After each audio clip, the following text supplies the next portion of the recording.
the process for me is, number one, how much do you trust God? Let's make it more specific. Leaving unhealthy places, leaving unhealthy relationships.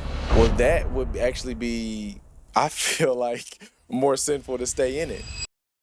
And I've actually seen cases of people who are in abusive households, and so what they do with their mind, they disassociate from their own reality.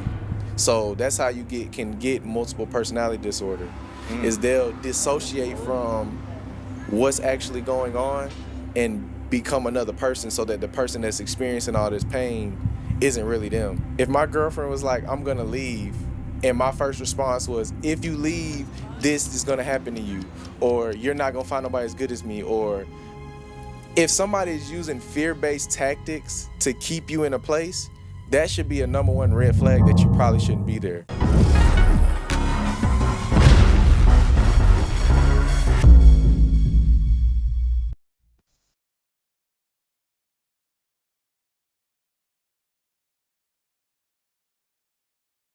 What's up, y'all? This is JAK Podcast, where to help you get blessed, confess, finesse, enjoy the process in the name of Jesus. Please like the video. It helps us out to get it to this as many people as No possible. amen? What? Usually say, can I get amen? But I guess we're not doing that. No, we're not doing that anymore. And also, subscribe if you're feeling it. Hit the bell notification, get notified every time we go live. We got to 1,500 subscribers. I just want to thank everybody for that. I'm going to keep trying to bring, the best guests on as possible. But, yeah. So, Jesse, over the years, you've had like a progression of like, because, you grew up in ministry, and then all of a sudden, things happen and you've made changes. So, where are you at now when it comes to your relationship with God? And how would you describe the state of how it like changed? Like how you started, where you were, and then where you progressed to, and then where you are now. So first, I would say I'm still changing. I'm okay with continuing to change and continuing to take in and not feel like, oh, I done reached a point and I'm good now. I don't have to do anything else. Like, what was your mindset when you started out in? And I mean, I know we like Very black and white. Because we're both mixed. I know. Yeah, exactly. So we understand both sides. We understand our white family and our black family. We definitely We're do. the best of both worlds. Yeah. But like, okay, so grew up Pentecostal in a church, and then moving to another church, and dad became pastor. And then you made a departure, and I don't know what that process was like for you, like your relationship with God at that moment. In terms of my relationship with God, I think it was, I don't want to say stagnant. It was almost like a deconstruction, because when you go from being in the church so long and that's like all you know, and then getting out of that, it was almost like, not adventurous really being the right word, but it was just like taking on a lot new experiences that of like almost like life hitting you.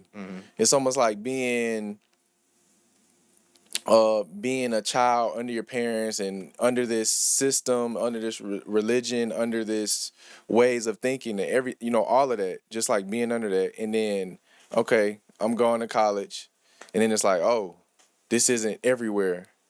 And so then having to take on all of that and be like, okay, this is coming against me, this happens, this happening, this happening. So now it's like I had to open up more to be able to understand everything that is in front of me now.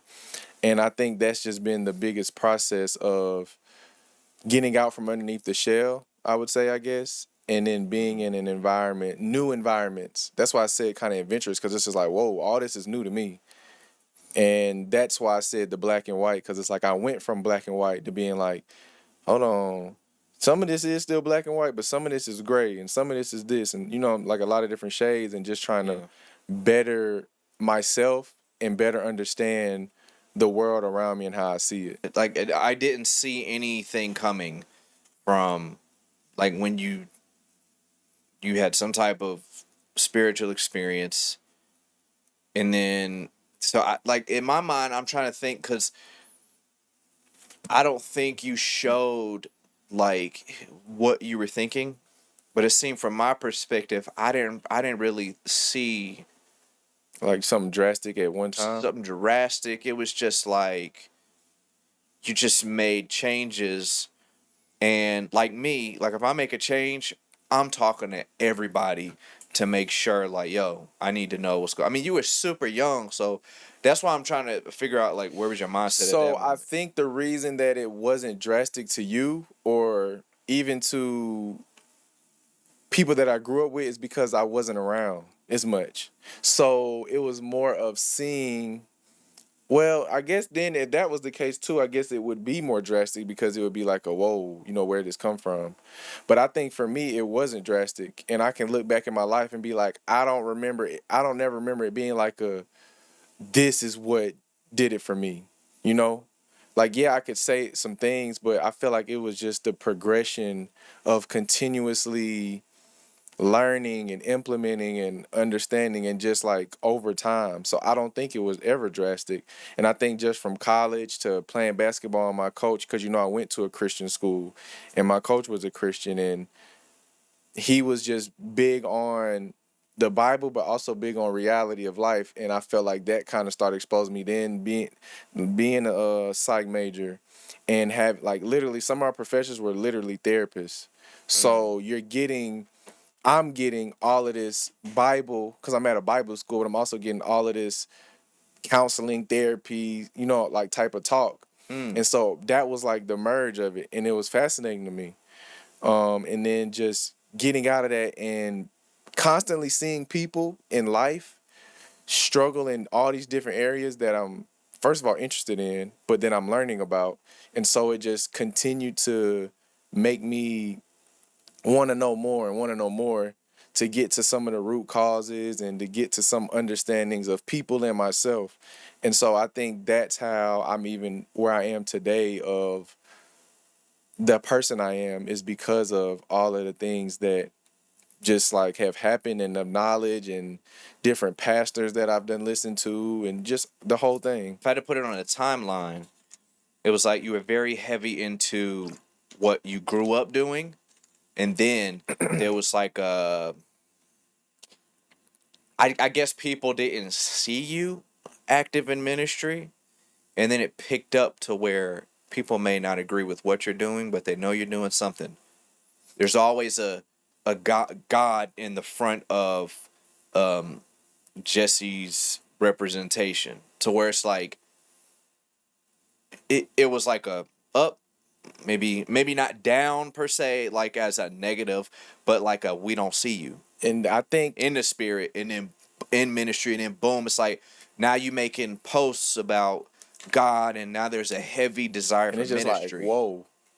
But I think that's the beauty of the way you just said that is because you literally can look at that. Like when you literally talking about that, I'm thinking like, that's almost like a cocoon. It's like it goes away, like, and then you see the butterfly. And I mean, I wouldn't just say that about myself, but in what we're talking about, it's like that's how you could look at it.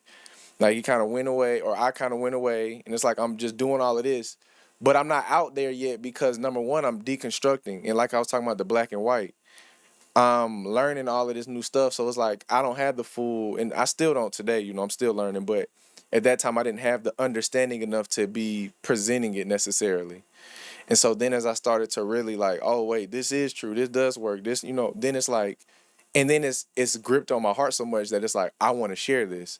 And so that's how it just came about. And so yeah, the timeline that I was like kind of like I guess you could say not in the light would be, my college years of being at the Christian school and then even a little bit after that.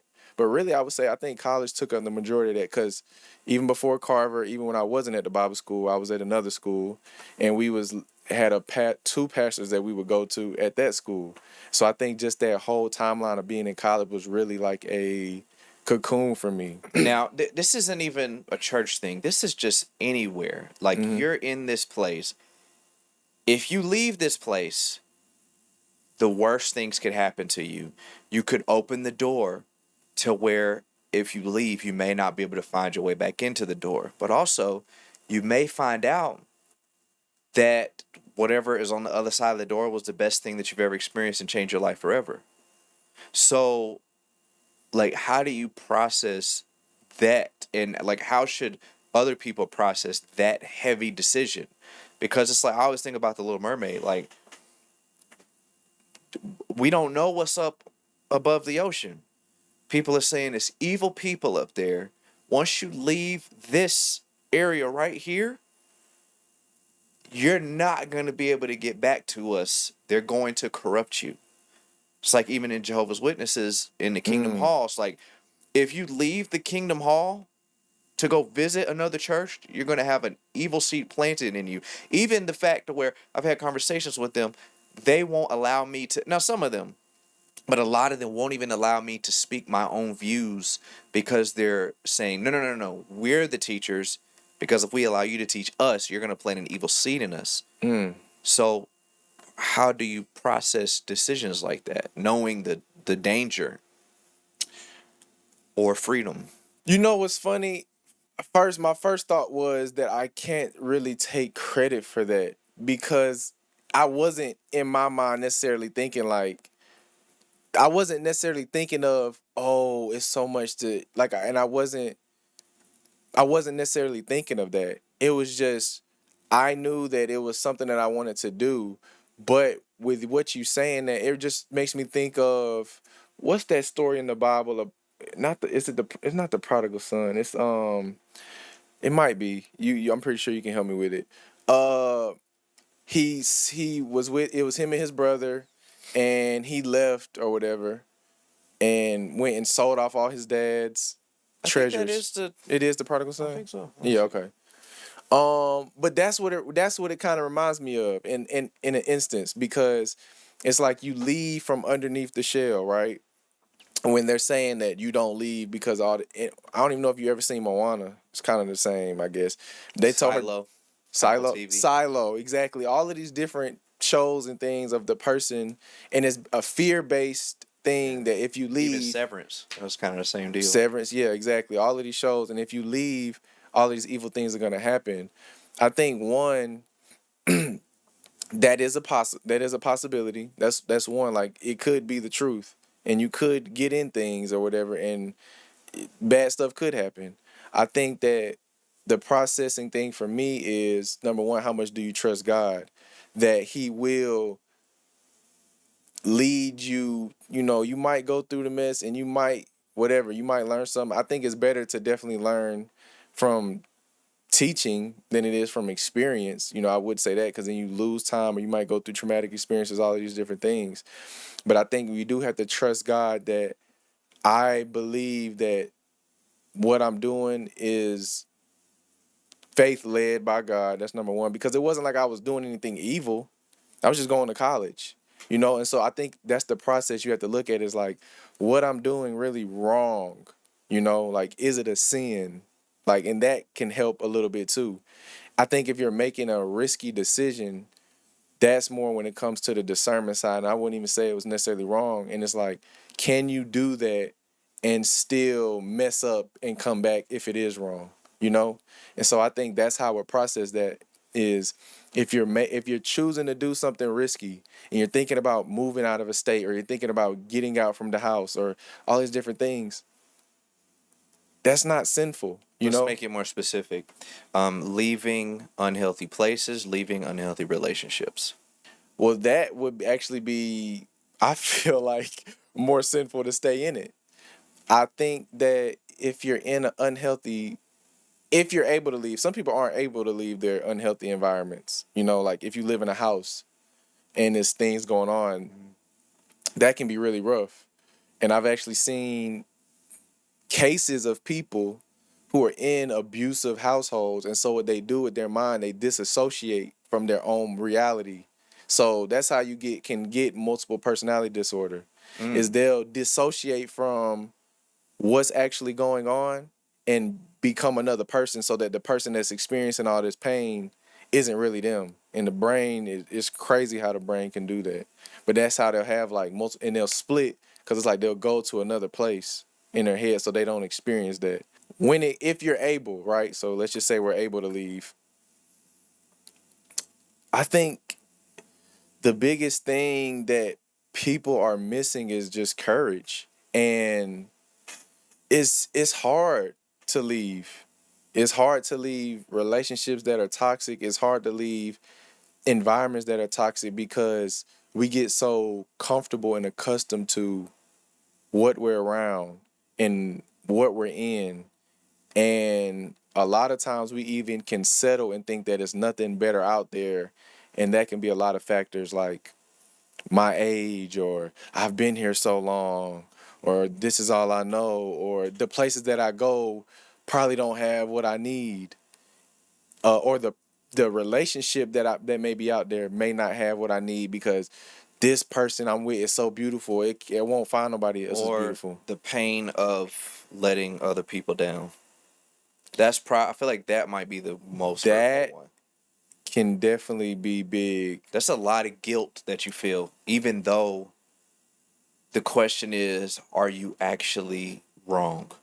I think, You know, and that that is a sounds like heavy gaslighting. that's a heavy it's such a heavy disguise because when I tell you, um, it doesn't matter what area you're in, if you're not supposed to be there, you're gonna be told that you need to stay or you're an evil person in some type of wording.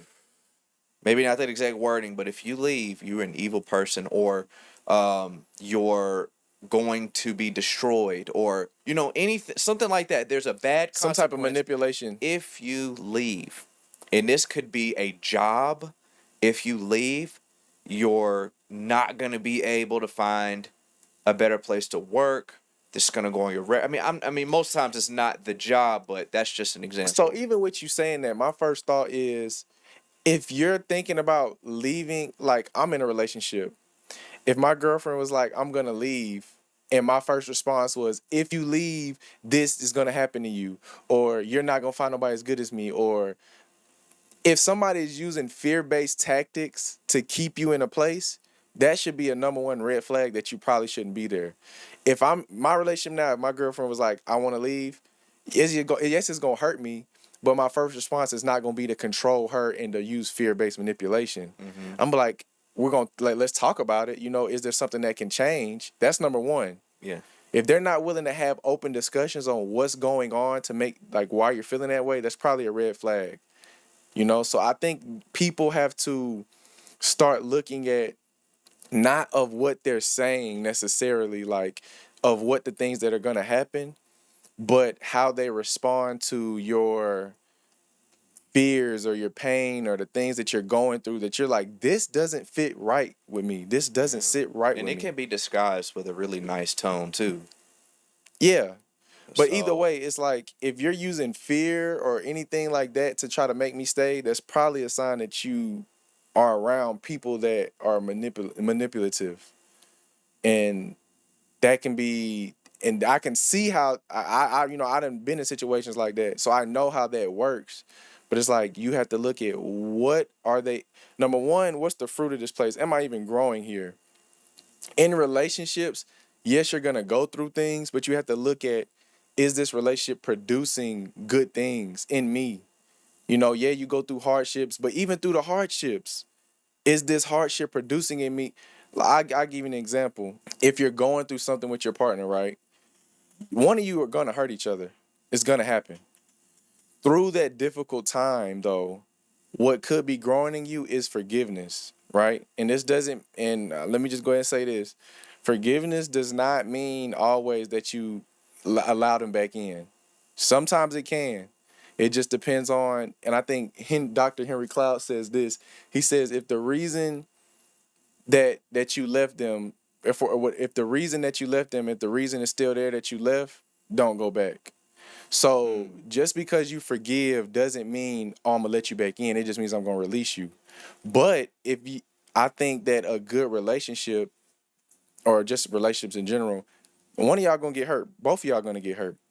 So forgiveness is what God wants, though. So if that's something that's being exposed in the area that you have to grow in, the relationship could be, yeah, you hurt me, and I forgive you. And so that's the area that you grew in, and then the adjustments got made. And that also can go back to environments. You can be in environments where the people that are in this environment, in this church, in this job, they hurt you. Are they willing to make the changes that hurt you? That's number one. And if they are, then that's an area for you and them to grow in, which can just be development for you and your forgiveness. Yeah. But if they're not, then there's probably a place that you don't want to be in, because they're going to continue to do what they want, and you're going to continue to lower your boundaries and your standards. So, Yeah. So, what caused you to get so interested in this communication and relationships? And I don't know if I would say that's your main area of study, but it seems like there's a lot on that. I think what caused me to be so invested in it is, number one, trying to figure out my own life. That's number one, of seeing how detrimental a relationship, and not just with a wife and a husband, with friends, with co-workers, with church members, with all of this, how detrimental a relationship can be and how they affect our daily lives. And I went through that myself, and I seen so many people in toxic relationships. And again, I'm not talking just significant, but those are definitely included. And I think just seeing that and seeing the effects of it on people and how they do their lives is just kind of struck something in me to want to understand why. And when I got the understanding of, of what I have understood, I think it's just in my God-given purpose to want to help people that I can that want it in those areas. And to be like, why would I just want this? I don't just want to help my relationships with me. I want to help relationships with anybody that want it. So yeah, I think that's what. And then you see, I say anybody that wants it, because I've learned too that do not put your pearls before swine. It'll frustrate you. And Yeah. it's like, but for people that do want it, that's what I if you want help, then I want to give it to you. And it's no better feeling than, yes, doing it for my own life, but also helping other people that are going through their problems and actually seeing change in their lives. So that's a beautiful So, thing. when it comes to gaslighters, can you pray the gas away? Yeah, you can. Because I got gas Yeah, around sometimes. yeah, You no, can burn and the I would gas say away. that it's a lot. I was watching this podcast, and the therapist was like, "You attract what's unhealed in you," and I thought that was a weird statement, but I think we always kind of go back to what's comfortable, and so I think people that, whether it's you, I think a lot of people been gaslit, not always intentionally, but it doesn't matter. Unintentionally, intentionally, you still gaslit me, and it still hurt, and you still manipulated my mind, Yeah. regardless if you knew What you was Darius doing it. Daniels say, some people are evil and some people are just irresponsible. Exactly. So either So, way, I can't be around it. exactly. And that also probably means you don't have good boundaries. And that's also another reason I think I've become so knowledge driven on these areas, because if you don't know about it, then you won't know that it's happening to you. And that's also, I think the Bible even talks about that, like, it might come to me, but it's like, uh, you want to know the weapons that are like being used against you. And if you're ignorant to things, whether you don't know or, Well, for a lack of knowledge, my people perish. Yeah, that's the script. Yeah, Yeah. exactly. So you're perishing because you don't know. And a lot of things that I was talking about in the black and white when I was growing up was black and white. I just didn't know any better. And I think that's what caused me to even be on the journey, because I want to know. I want to know what's happening. I want to know why I'm feeling what I'm feeling. I want to know why I'm addicted to this and I can't stop. I want to know why, all of these different things. I want to know. And that's just been my thing. But when it comes to gaslighting and being able to pray it away, I guess you could try to pray it away. I wouldn't stay around to find out if it went away or not, you know. But I think the biggest thing when it comes to people being gaslit is they don't even know that that's what's happening. And that's the scariest part. And I think for the people that do know it, my question is, why do you continue to be involved in it? And I already know the answer, you know, but I would still ask them. But I know the answer is because you don't have boundaries like you think you do. I think boundaries really need to be talked about more because it's just protection. It's not like you're even the person that's gaslighting, they still need help, you know what I'm saying? But it's not for us to help them. So you got to create the boundaries so that you can protect your own self. And I've been in relationships, and again, I know people hear relationships, they always think significant. I'm talking about friend, coworker, all these different, you know, I've been in relationships Yeah. where I had to remove myself from, or at least if you don't completely remove yourself, at least Distance. yeah, limit the access. Yeah. Whereas like I know some people like even with their parents, like their mom may, you know, be the gaslighter. And it's like you come back around, you know, you only can be around them for a couple days for Christmas, and then you stay around them a week, all the problems start coming up. And sometimes it could be y'all need to deal with it and talk about it. But if you know that y'all have already done tried and it's a continuous thing and they're not willing to change or make amends, Yeah. then it's like you gotta understand I only can be with you for a day or two. You know, honestly, I've learned that when it comes to relationships like family, friends, it don't matter who it is, like, especially if there's a place where you may not be able to separate yourself from that family member, you can't talk about everything with that family member. You got to Exactly. know, who can I talk to about this? Who can I, if you start taking this issue and talk to every single family member, including the ones who are going to give you the same answers and tell you, well, you just need to pray about it. And that's it. Okay, well, I mean, it's fine. You could say that, but this type of conversation just isn't for you. But it's my fault if I keep bringing it to you. Why am I the one that keeps bringing it to you when I keep getting the same results? You know? I would say, and I think that would be people who, and they don't even realize that they're now becoming the manipulator because you keep bringing it to them because you Exactly. want them to change. And that also goes back to taking your prayers before swine. What you're saying, and I've had conversations with family about this. Like, what you're saying isn't wrong. I agree with it, but you're bringing it to me. You know what I'm saying? I agree with it, but you're trying to bring it to people who don't see the world the same way you do, and or they're just not there yet for to take all of that in. Yeah. And maybe they won't never be there. And I had to tell, you know, family members that like you're trying to convince somebody that may never get there, and you got to be okay with that. Yeah, it's too much other things that you need to prioritize. And honestly, Yeah, they're not prioritizing themselves, number one. I've had better conversations. Don't cut me off. I couldn't say it with a straight face. I've had better. That would have been so good if you. I'd be like, oh, let me drink to that. Just keep talking. Don't cut me off. Uh, I've had better conversations with people I disagree with because they understand the fundamentals of communication. But then I feel like Tim Ross. Because they understand the fundamentals of communication. Mm-hmm. I can argue more with somebody I agree with because I'm like, yeah, but why would you say it that way? That's so irresponsible of you to take this information. That's like you got this pizza and you just, we don't need that pizza box, just throw it on their front porch. It's like, why would you do that? They're not going to take in this pizza. Mm-hmm. Put it in a box. Mm-hmm. It's like when people say, I've heard the phrase, I want to give this to people raw.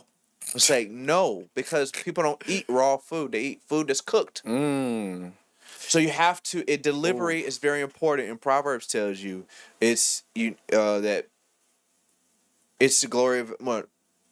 Talking about the words, you need to be like a golden frame, said it the right way, say the right thing the right way. You know, the right time, or it has to be presented in the right way. It's like everybody knows about the Bible. But it's like Proverbs, we don't need that. It's like Proverbs tells you how to apply your ministry. And a lot of people don't want to be wise. So that's why they skip over that book. It's They want to literally be blunt. They want to be bold. And if you're not blunt, then you're soft. You're scared. And it's like, I feel like I just care deeply about people's souls, and I want to be tactful on how I go about ministering to them. But that also goes back to, you want to give it to them raw. That's what you're really saying is, I'm going to force feed them.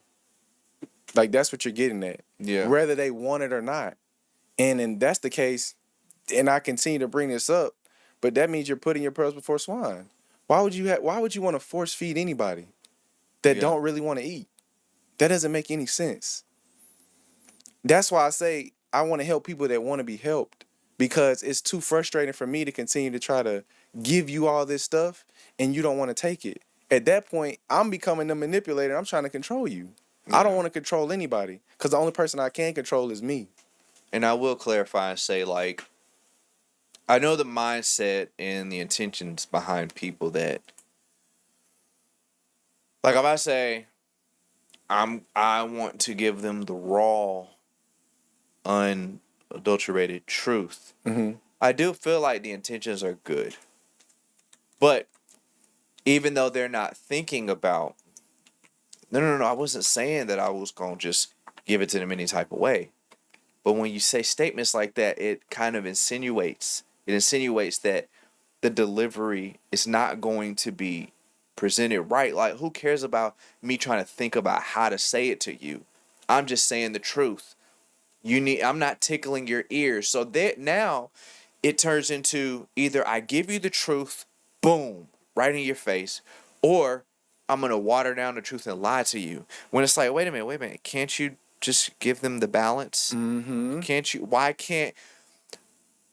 Why is it not possible for us to speak the truth in a way that people will receive it? Because we don't want to do the extra work. It's spiritually and intellectually lazy.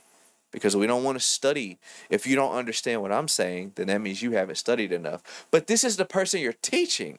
Exactly. This is not somebody that learned this thing that you're saying. So why would I be on the job and say, Jesse, you need to study this position? It's like, well, I don't know what to even study.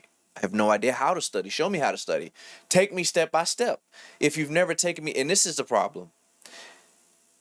You have people that are in ministry that have been in ministry for 20 plus years and have never gotten the basics to their ministry. So now they're expected to perform at an elite position when their whole life they never got training for it. And they have no idea what they're doing. So one or two things will happen. They're going to pridefully think they're ready for any ministry, or they're going to understand and say, I'm never going to be in this ministry for real because I don't know what I'm doing. So both of those are bad things. Well, I would say that third option could have been, they don't really know what they're doing, so they go seek help. That's what you would hope that they do. I mean, seek guidance. But, I think that is, and kind of how, I know we joked about it off the podcast or whatever earlier, but I think that's why sometimes I believe that the first step to a lot of things is humility. And that comes to relationships, that comes to being a minister, you know what I'm saying? All of these different aspects. Are you humble enough to say, let me, number one, not think that big of myself and know that I got more learning to do? Excuse me. It doesn't mean that you can't teach. It doesn't mean that you can't be in a relationship because everybody's learning. But are you humble enough to take a look at yourself and be like, what can I do better? And I think a lot of people are scared to do that or too prideful to do that. And if we could find more people that are humble enough to just you're literally just looking back at yourself.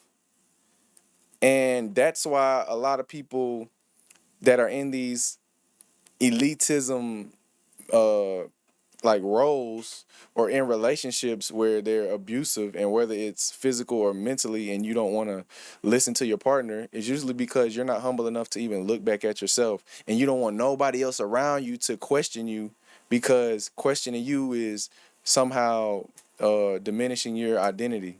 And it's like, well, yeah, I'm not trying to diminish you, but you can change in areas. And that's literally a part of growth. Anybody that doesn't want to change, and if you think that you don't need to change in any area, then that means you're afraid of growth and you think you're perfect. And we all know nobody's that. So, I was in the car recently driving to work, and I had a revelation that happened. Um, so I was thinking in my mind, there was a little bit of like sadness on my heart, thinking, like just growing pains. Just like, God, I'm tired of praying for the same things, expecting you to make something happen. Not that you won't, but there's a reason why you still have me in this certain place, and I want to move to a different place in my life. Um, and then I was just like, God, I'm not gonna pray about this right now. There's no way. Like, I'm tired of praying about this. So I just said, I'm just gonna tell you how much I love you. That's all I feel like, is gonna mean anything at this moment. So I'm just gonna tell you, because you already know what I need. It's like, okay, I'm not praying about that right now. So I just started telling God, I just love you. God, I love you. You've been there. You've been so good to me. And I just started thanking him. And I was like, oh, the revelation kicked in. I was like, I'm sitting here thinking about the dishes in the sink.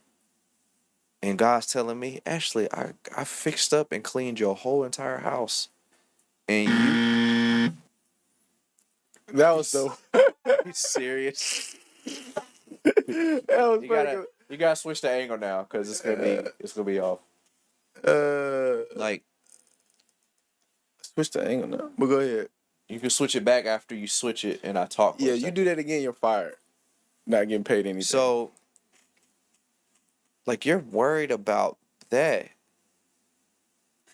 And I fixed your whole entire house, and all you can think of is the stuff that I didn't do. That's all you can think to pray for, is the stuff that I didn't do. And that is just the stuff that you don't see, the stuff that you want, is what's always on your mind. And I'm just like,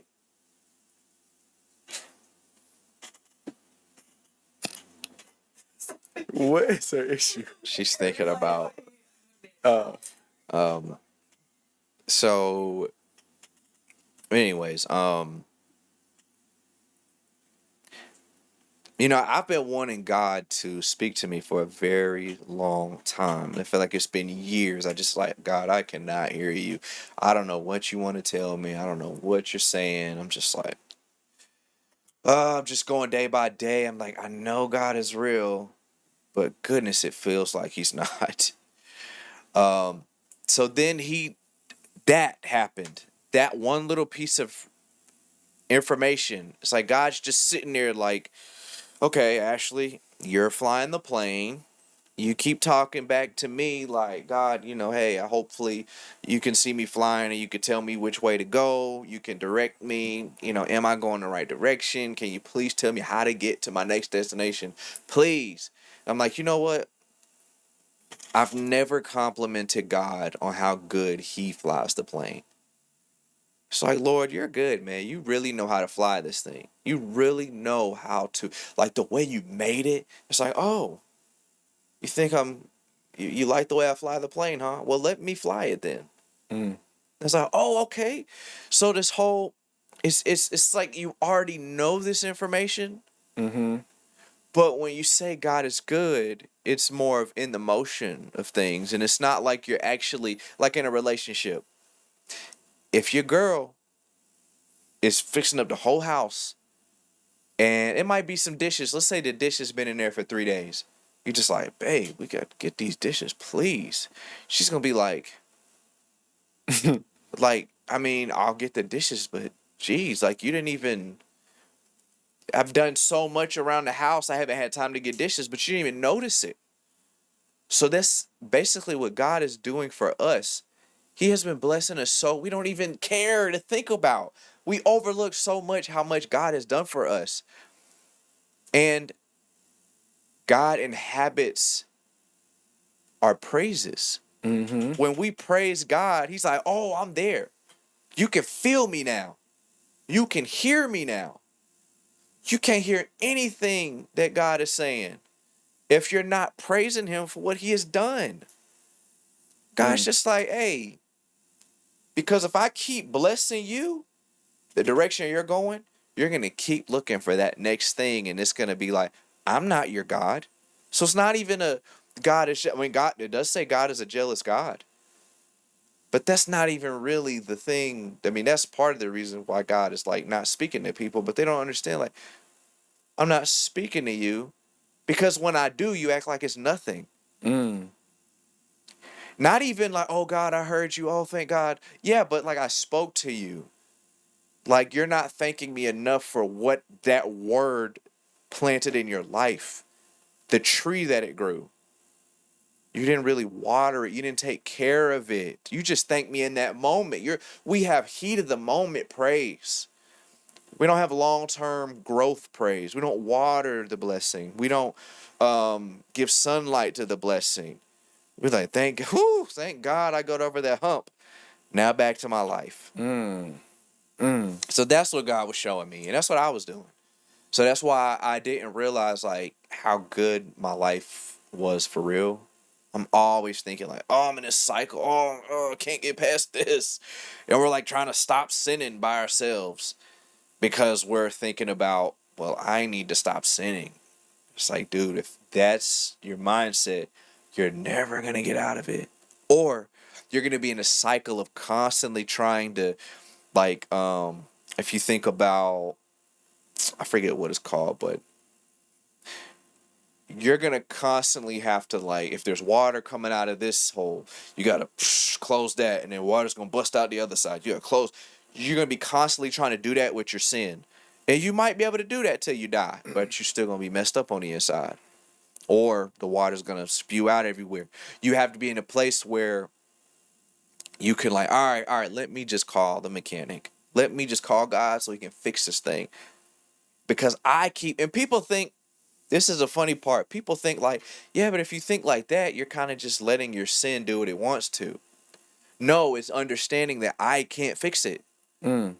Like, I'm not saying that my sin is okay. But when I stop being anxious about it and I stop stressing about it, that flesh stops fighting me as hard. Because God comes in and fixes it. God's like, wait a minute, you're so anxious like I can't do it. You're so anxious like I can't fix this. Like, you don't trust. You're like, if I fix it, you're never going to learn your lesson. So I can't just fix it now. Mm. You're not going to learn. So, and I just say this and I get, your thoughts on it, but I've realized that I've been trying, like, we as people, we tried so hard, too hard to stop sinning, and we don't give God enough praise for getting us out of the sin. We try so hard to like, I'm not gonna do it. It's like, dude, if you don't even have to stress like that, honestly. You could in that moment where you feel that temptation or you feel like your life is in shambles, you can just be like, God, you are so good. Immediately he comes in there and you don't feel it anymore. It's like God showed me like a superpower. Mm. That's how real that works. And then I tell certain people, I told somebody recently, I was like, tell God how good he is. Tell God how much he's done for you. God is so good. And he told me, is he? And I was like, yo, that's some pressure right there that's got you. That lets you know that if that person just open their mouth to say it, that thing would be solved. And obviously I'm not saying it's just that alone, but goodness, Mm-hmm. that is some power on your side. When the joy of the Lord is your strength, we don't even understand what we're saying. God spoke to me, and I've been asking God to speak to me, even though that whole time I was praising God. Like, God, man, you made me feel so good just now. I didn't even know I could feel good just by saying how good you are. I didn't know it's more blessed to give than to receive. I'm giving to God, so obviously I'm going to receive way more given to God. than anybody else. I'm just giving God praise and I feel like free. I feel delivered. But that whole time I just noticed, I told somebody at work that, the revelation I got, and I was like, you know what I didn't do? I don't think God's gonna punish me for it, but I was like, I kind of overlooked the fact that God spoke to me and I've been wanting him to speak to me for years. Mm. I overlooked it. So Yeah, I think and I think what you practiced was expressing gratitude. And I feel like in the climate of the world today, everybody and not and I yeah, well, yeah, you do got to take accountability for your life. Don't get me wrong. But I think what's being pushed so much is focus on all the negative. And I think that's like implemented into us because a lot of times that's all we do. And a lot of people don't take enough time to reflect and just express gratitude for everything they do have. And I think that puts us in a position to be content. And I think nobody's okay with being content. And being content doesn't mean that you don't want more of anything, or that you don't want to get better or that you don't want to whatever. But I think it also puts you, it's not like a constant, like, go, go, go, go, go. It's almost like let me take a step back and let me just be grateful for what I do have. And I think a lot of people have become just entitled mm, and negative, like focused on just everything that's bad. And yeah, I think you expressing gratitude is kind of just made you feel more, I'm not exactly sure the word, but just like more abundant. Like, thank you, God. And it just kind of relaxes you, just makes you rest. And I think if more people express gratitude, not saying that some of the stuff you're going through isn't real and some stuff does need to be addressed, you it's know? like being in a pool, asking God to give you water. Mm. It's like, sucker, look around. You see what I'm saying? Like, we are so. But that's because I our need water, perspectives, Lord. our perspectives can, Yeah. especially when the negative, sometimes it can just be so like focused on a negative thing, you know? And a lot of people won't like take steps back and switch perspectives or, I think, yeah, for sure. No matter how much we say it, we are in a culture of, God, I need you to do this for me. Mm-hmm. Ask, Yep. if you ask, you shall receive. We love that verse. Mm-hmm. But we don't understand you'll receive the desires of your heart, which God is going to give you desires that He wants for you. Mm-hmm. So first of all, you want a Lambo, and God's like, that's what you want. And not to say that you can't get it, but you have to understand that's what you want. So the way you're going about getting it is probably way out of line. You're probably prioritizing things wrong. I I think though that people who saying they want these things, God knows us. And when I look at people who say they want Lambos and all of this type of stuff, I say no, you don't. I think we think that's what we want because we see Instagram and Facebook and social media, and we think that's what we want. And God knows, God created us. He knows what we really want. Because everybody who has that, they could be happy, but that Lambo is not what made them happy.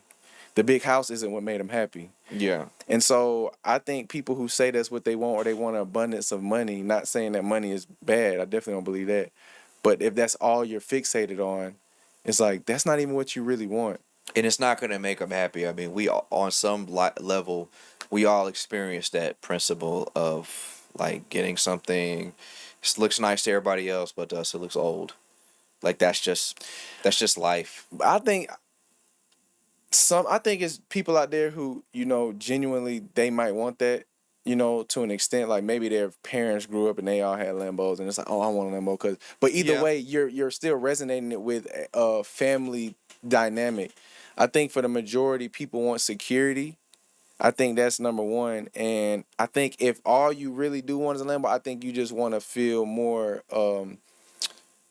secure in yourself and high, Yeah. like it gives off higher self-esteem, but it just like flexing.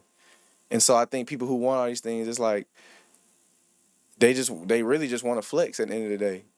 Yeah. And some people, they might want it, but it's all status, because if you look at everything, if you took the symbols off of all of this stuff in the world, and the value of everything was the same, would people actually want that? You know, Exactly. Because look at the Honda Civics, man. I mean, the way they're making them look, the way they're making them run. I'm just like, bro. it's the best car. All these cars look super nice now. They're not foreign. It's not high maintenance, high money on the maintenance or whatever. It's like people do want expensive cars more so for the status these days. Like there was a time where some of these expensive cars were the main ones that actually look good, and the other ones look Yeah, and they old. But looked old now and like different cars look like good. Like bro. There was a time where there was some Facebook post somebody said, "Oh, he drive a Honda, ill." But now, ain't nobody clowning Hondas these days. well, with the economy, I don't think we really need. But I will say, like a Benz, like don't get me wrong, these luxury cars are gonna have some features in there that are gonna be cool. Like don't get me wrong, I'm Yeah. not gonna down that. And if you had the money, it's different from having the money and being you're just abundant and that's what you're able to do, than being like this is my end all be all and this is what's gonna make me happy. And I think that's what people get deceived in thinking. Mm-hmm. And they get on the race of this is what I need, and they will wear themselves out in order to achieve something that's not going to make you happy anyway. When if they just took the step back and be like, this is what's really going to make me happy, which it could be family, relationships, your health, um, fulfillment in your, whether it's your entrepreneur career, whatever that may be, just fulfillment in your life of what you do to put back out in the world. Those things will supersede materialistic things any day of the week. Yeah. Like, and I've been a victim of that, thinking that I gotta do grind, grind, grind, grind. And I'm like, God, I remember praying this before, like, God, why you ain't blessing me? Like, I've been struggling, I've been through all this. And it's like, little did I know in that time, God was trying to show me myself. But I'm so focused on what I don't have that I don't go look back at myself and be like, wait, why is it that I do really want this? And I think if people just started to reflect more on their wants, not saying all of them are bad because they're all not, but why do you really want the Benz? You know? And it's different if it's like, this is just an outpour of what I already have because I already have money. So a Benz isn't really significant to me, because it's like I'm rich. That's different, I think. Yeah. But it's like, if you don't have and you're lacking in all of these areas, why is the materialistic thing the first thing that you want? It's like, you kind of need wisdom and you kind of need self-esteem help. And you're more focused on the bins. And it's like, you kind of need to just keep working on yourself. Crazy thing is when the person with a beat down old car is happier about their car than the person is about their nice uh, Benz, then there's a problem. Like if I did have a nice luxury car, if I worked hard to get it and I got it, I would sit in that car, even if I've been driving it for, a few years. I would have to remind myself, yo, sit back in your car real quick and be like, thank you, God, for what you've allowed me to obtain. And that's gratitude. And you have to, even if you don't think about it, do it. Because if it's like when you're not like we're breathing right now, fine. None of Now, us have now I'm consciously colds. thinking about my breathing. None of us we're breathing on manual right now. No, so we're thinking like we don't have sickness right now. Right now we're good. Mm-hmm. We're not stuffy nose, congested. We're good. So think about that, and I don't have to wake up annoyed with my nose burning. Like think about that for a second. It's gonna help you experience a little bit of joy, a little bit of happiness, and you're just gonna be like, I'm good. Like we don't do that. Like we're so upset with other things. Like practice that. Like if you're upset right Exactly. now, like Practice just that. God, man, my family. I have plans for tomorrow. I get to go here, I get to go there, and you'll have more control over the problems you have and what you know your impulses will kind of die down. Your flesh will kind of like we think of uh kill the flesh. The flesh has to be subject under you. We think of that as such a hard process, such a difficult process. Mm. But does it have to be? Mm. Like, yes, there's a struggle there, but does it have to be so? Because you're supposed to be anxious for nothing. It's almost You like shouldn't be anxious while you're fighting your flesh. but the thing is too, I feel like people need to remember like the fruits of the spirit. Like it feels so much better. Like some of the things that you could be wrestling against, it's just like for instance, peace. And whatever the opposite of peace is like chaos, I guess. Yeah. It's like Anxiety, I think. anxiety. Yeah, exactly. Anxiety. Um, and it's like, why would you want to wrestle against that? Like, why would you not want to have peace? And a lot of people, because anxiety is so trying to control and everything, it's like you just need to take a step back. But you're wrestling with something that number one is burning you out, but it's like it's not like what's fun about wrestling with that? Like that part of your flesh, it's like peace is gonna feel so much better. Do you know what's crazy? I think there is some enjoyment to that to a certain degree. Like, even when you think about like misery loves company, Mm. like there's certain pains. Like, even I've experienced, like, if I cry, if I'm sad, even if I'm hurting, there's some type of feeling that comes over you that's comfortable. It's a weird type of um and I don't enjoy crying, and I don't enjoy, like, I mean, sometimes if you can release things, that's Mm-hmm. different. But you But mean being stuck in that I don't state? try to make myself, but it's like if you make yourself cry, there is a certain feeling that comes with that crying, that even hopelessness.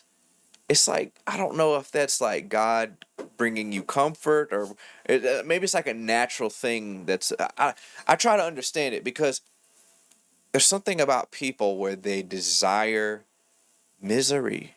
They desire their lives to be worse and to complain about it. It's like, because you wonder, like, why can you not be optimistic at all?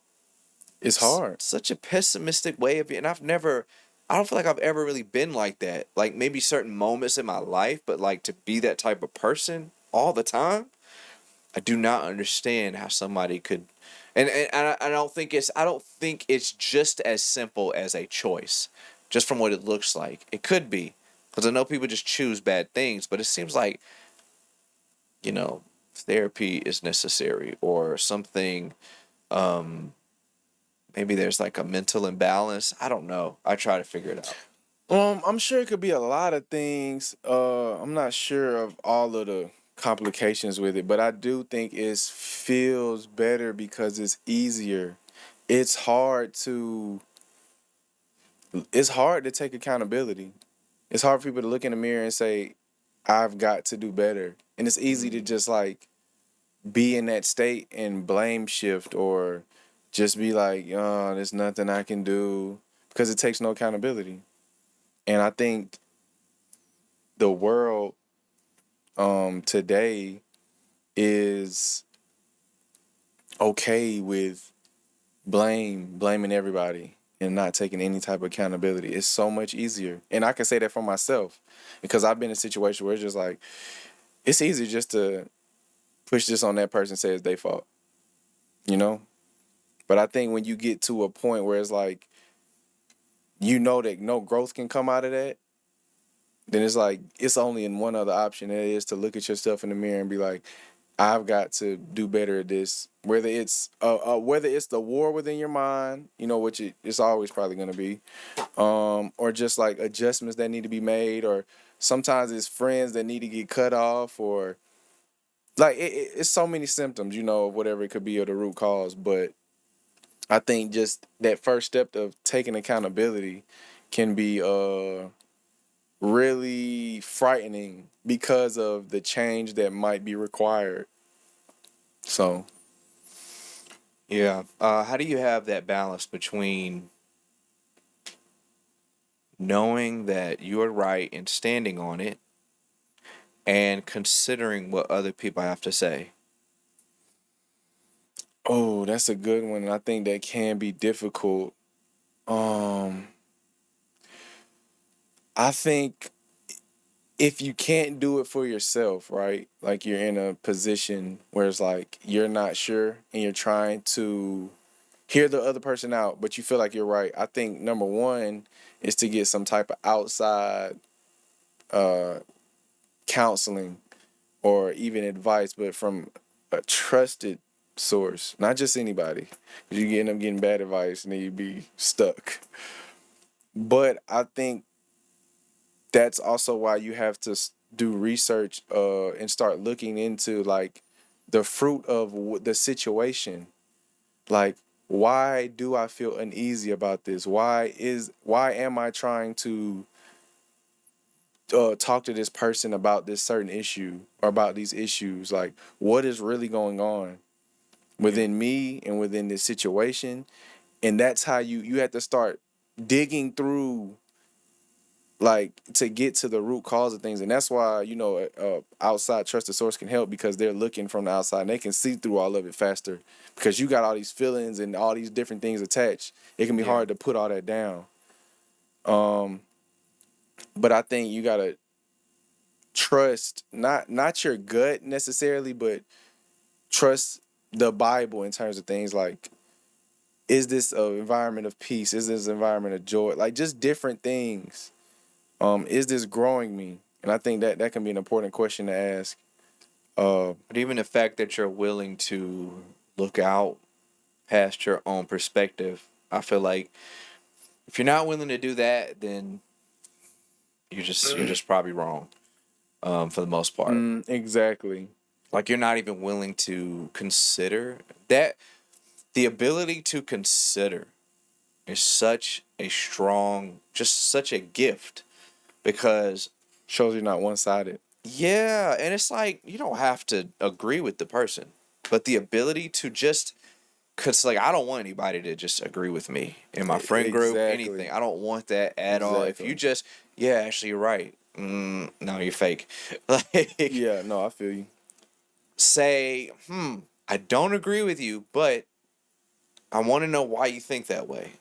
Like that lets me feel like we can research and get somewhere. That's why I feel such a strong connection with people that I have friends that are atheists, that are agnostic, and the way they think, I feel like, yo, we can figure some stuff out. We may never align on the whole God thing, but we can get somewhere in research because you grew up this way, and for some reason your mind ended up being wired to where you don't believe in God.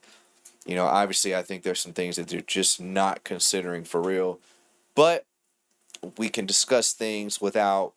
It's like when I bring up certain arguments that you've heard before, it's like, okay, well, you've looked at them. That's good. That means we can move forward.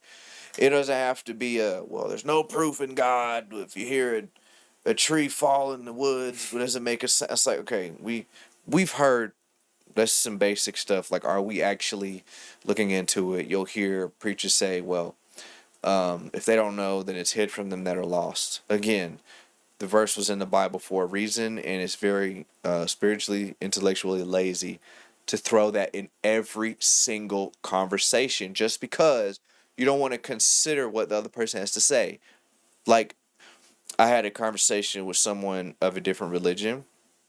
I don't even know what they were, probably Protestant, Baptist. I can't remember, but I came to another family member. I said, hey, this is what they said. I was curious. I don't know how to look at it. He said, aren't you so glad that you're in the truth? I said, I mean, I don't. That made me question, like, what if I'm not in the truth? It's like, how do we know? How do we go about confirming that? God never came down and said, Pentecostalism is the way to go. Like, he didn't say that. I've heard certain arguments, but it's like, no, no, no, no, no. I know certain simple arguments work for some people, but I have to dig deep because I don't know if Pentecostals are the only people going to heaven or not. You know what I'm saying? Like, I got to go ask questions. Although I would say I am Pentecostal now, still, I have to kind of hear people out and say, okay, well, why do you believe that?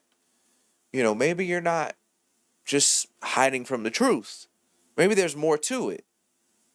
You know, I don't want to just simplify the whole conversation. Like, people do some years and years and decades and centuries of research on this stuff.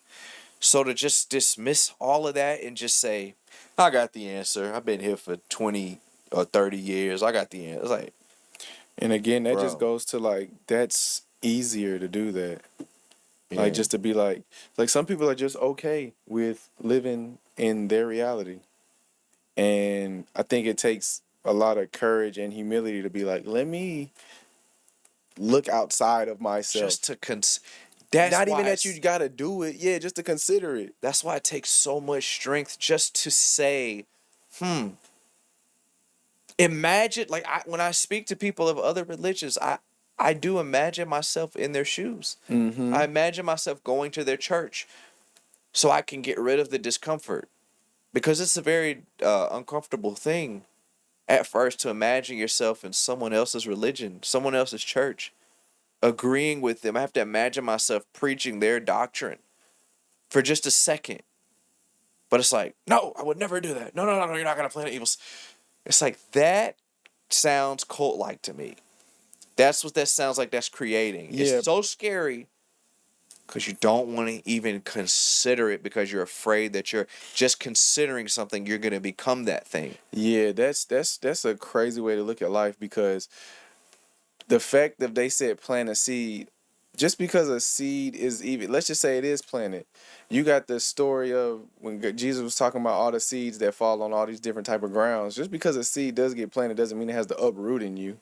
Yeah. And so the fact that you can't even take on conversation because it's an evil seed, it's like, well, if you start to see that it's evil, then don't let it sprout. Yeah. You know, so you're not even willing to take the conversation. It's just like, are you that like easily influenced? And if you are, then I just wonder like how you're even competent in the world that you live in, because it's like you're just gonna get dragged everywhere, or you're just gonna not be. You're just gonna stay to yourself in everything. And But so, even in that, what about the seed that was planted in you when you started in this religion? Do you know if that was the right seed or not? exactly, What if that seed was bad fruit? and You would nobody want to never, question. no one wants to question that. They feel good in it. Well, those Jehovah's Witnesses feel really good about the seed that they had. Buddhists feel good. They feel pretty good. That's the one thing that separates me from not me, just me, but I'm just saying I'm one of the people that's separate from just organized religion in that sense, is that this religion, this box, does not dictate who I am as a Christian. But I hear those views. I'm very, this particular truth, why do I believe this? Okay, now this is a different particular truth. Why do I believe this? I'm not going to say, why do I believe all of these groups of truth in this box? I don't know all these different truths in this box. I haven't experienced every single one of them. I believe them, but I don't know. I know some of them that I've researched. I take my time. It's like, which religion should you be? It's like, well, no, you shouldn't pick a religion. We're not going to heaven based on luck. You should research, like, which book should I read? The Quran? Should I read the Book of Mormon? Should I read all of them? Why not? Like, more information helps you make a better decision. But don't. Now, I think the evil seed that's planted is the mindset of a backslider. That's different than research and knowledge. You know, like, God allowed the different versions of the Bible. Like, he allowed certain copyist errors to happen. Like, you don't even want to read and understand your Bible 100%. Because the second somebody tries to enter the conversation, if they don't believe what the same man this told, this your pastor, you making him God. You're replacing God with your religion, with your box, with your church. It's like with your parents. Like, no, no, no, no, no, no, no, no, no. I'm not setting it up like that. Nobody is gonna be my Jesus except for Jesus. It's like some people believe in the church fathers over God, over the apostles. It's like, no, I think there's some information to be gained there. But you just have to take in, like, all right, these are the church fathers. I'm going to value them as church fathers. I'm not going to value them as the apostles. I'm going to value my pastor as being my pastor and nothing more than that. You have to put people in the correct position. This is my pastor, so I have to obey him. Whoa, whoa, whoa, whoa, whoa, whoa, whoa. Where does the Bible say that your pastor has to be Moses? See, the Bible has to specifically say those words to me. Like Hebrew Israelites will say, "Well, I'm black, so all the Israelites were black, so that means God is only saving black people, or God is going to make black people the leaders." Well, no, no, no. The God has to say that specifically for me to believe it. Then God has to tell me in the Bible He chose those people because they were black. It doesn't say that. You can say, yeah, because look, all they went on ships and they, da da da. It's like the Bible can say what happened. That's descriptive. But is it prescriptive? Did He prescribe that black people had to be the leaders, or did they just so happen to be black? So I'm just looking for truth. But I had some wild card questions I wanted to ask you. Okay. All right. This is the wild card segment. So, question one. You gotta be fast or something? So, 2 seconds to answer each question. I'm just playing. Yes. No. No. I mean, you can take your time, but just, know that you have like 5 questions, and then we're going to go to the end of it. So, number 1, what used to scare you as a child? The dark. The dark? Not Chuck E. Cheese? Chuck E. Cheese. I was scared of Chuck E. Cheese. I think so. No, I You used were to knocking on the window. Chuck E. Cheese! That was you? That was Carly, sorry. Oh, I do remember that. I remember, she was scared. Yeah, I was scared of the dark. Because of that Darkness Falls movie? 1000%. Especially when you flip off the lights and gotta run up the stairs. You lost your tooth. You was like, no! Tooth fairy coming. Yeah, I was definitely scared of the dark. And then when I got older, I was still scared of the dark. So you're still scared of the dark today? No, dark. Oh, okay. Dark is a reference. You got over your trauma. Dark is a reference for ignorance. That's what I was. Oh, lame. Boo. Trying to slide that in there. Yeah, I got you. Are you more of a writer or a typer? Oh, a typer, 1000%. Yeah. I like writing, but yeah. Copy and paste. Yeah, well, just my handwriting is trash. Yeah. So if I write notes, like I'll write a note, but if I write like Valentine's Day, I type it. You know what I'm saying? Yeah. It's like you can read this and it's from the heart. I just tell ChatGPT to send something from the heart. on my behalf. Oh, that is sick. I'm mad you put that idea in my head. That's an evil seed planted. Well, it's your prompt. It's your heart and the seed. So it goes off of your prompt. I prompted ChatGPT. Yeah, you do. What do you do to make your child laugh? And does she not think you're funny? What was my first thought? Yeah, I feel like she'll laugh at anything, honestly. I feel like she laugh at her own jokes. So, okay. She's one of those. I'd be like, that wasn't funny, but, okay. But I feel like tickling, I feel like that's just an easy go-to. Yeah. Like, tickling definitely helps, but... So you're not funny, so you cheat. Yeah, I don't think she'll understand my jokes. Yeah, I don't think she... Not funny, so just come here, yeah. You're not laughing. Yeah, I don't think she really gets my jokes right now. All right. How do you deal with thoughts of people that are against you? How do I deal with thoughts of people that are against me? Yeah. I was going to say I don't. If you're against me, something wrong with you. No, maybe that's worded weird. Yeah, because if people are against me, I don't know if I really have thoughts of people that are, like, I guess you could say, like, haters. Yeah. Yeah, maybe it's how do you deal with people that have that are against you? How do you deal with people that are against you? They have Um, thoughts against you. just boundaries, I guess. That's my easy answer. Is not give them access, to the best of my ability. It's like, not if you're against me, I'm not gonna be around you. So, that's the easy thing.